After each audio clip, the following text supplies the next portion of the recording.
আসসালামু আলাইকুম, welcome back to my channel. কেমন আছেন সবাই? আশা করি ভালো আছেন। আলহামদুলিল্লাহ আমিও ভালো আছি। তো আজকে আপনাদের সাথে শেয়ার করব ডাঁটার তরকারি, এমন একটা রেসিপি যেটা খেলে মন জুড়িয়ে যায়। তো কড়াইটা অ্যাভয়েড করবেন সবাই। তো প্রথমে আমি পরিমাণ মতো তেল আর পেঁয়াজ দিয়ে দিয়েছি, হালকা করে ভেজে নেব। ভেজে নিয়ে তারপর লবণটা দিয়ে আবার একটু ভেজে নেব।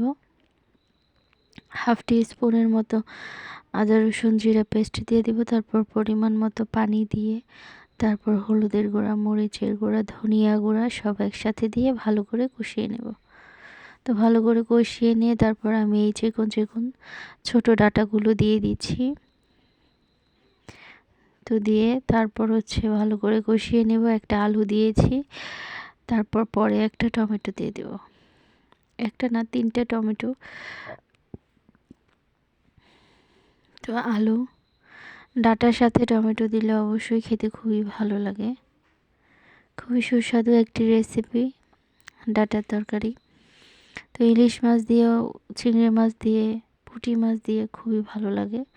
তো এখানে আমি ছোটো সাইজের 3টা টমেটো দিয়ে দিয়েছি। দিয়ে তারপর একটু কষিয়ে নেব।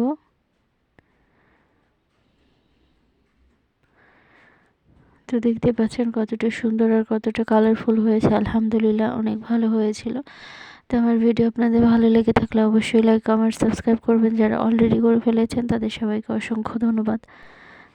যারা অলরেডি করে ফেলেছেন তাদের সবাইকে অসংখ্য ধন্যবাদ দিয়েছি। যারা এখনও করেননি প্লিজ আমার চ্যানেলটিকে সাবস্ক্রাইব করে দেবেন, পাশের বেল আইকনটি বাজিয়ে দেবেন।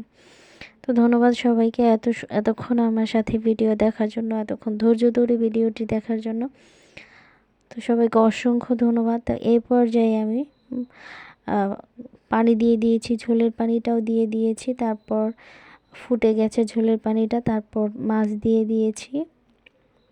মাছ দিয়ে ধনিয়া পাতাটা দিয়ে দিয়েছি। ও হ্যাঁ, আমার বাসায় তো ধনিয়া পাতা ছিলই না আজকে। তো ছিল না বলতে আবার ছিল, ফ্রিজে ছিল ফ্রোজেন করা, তো সেটাই দিয়ে দিয়েছি।